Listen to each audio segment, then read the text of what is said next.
Fundamentally what it did is that it humanized a group of Americans to the Chinese people they met, and the Chinese people that were met by the Americans, they were humanized for each other, just people.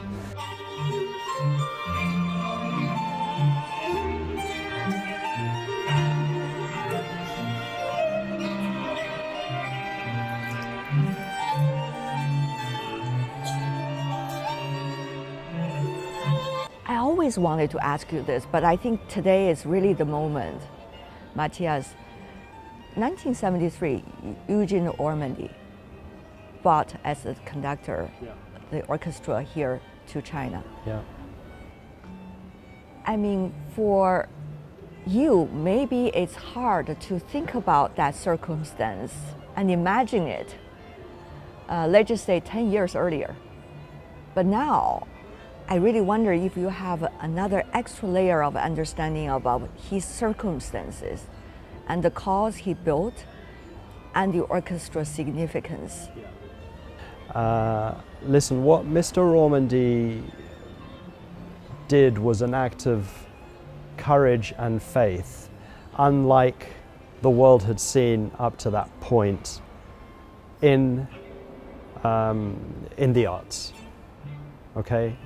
He suggested to President Nixon, could we take the Philadelphia Orchestra, or Nixon suggested to him, and he just said yes. And it was an extraordinary act of courage on behalf of the musicians of the orchestra and of Ormandy.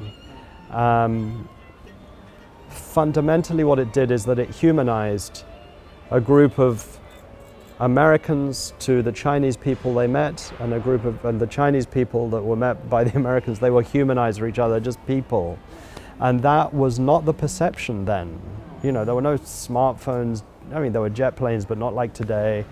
I mean, it was an incredible thing, and I have a very strong sense of standing on the shoulders of the musicians of the orchestra then, two of them who are still playing in the orchestra today, David Booth and Renard Edwards.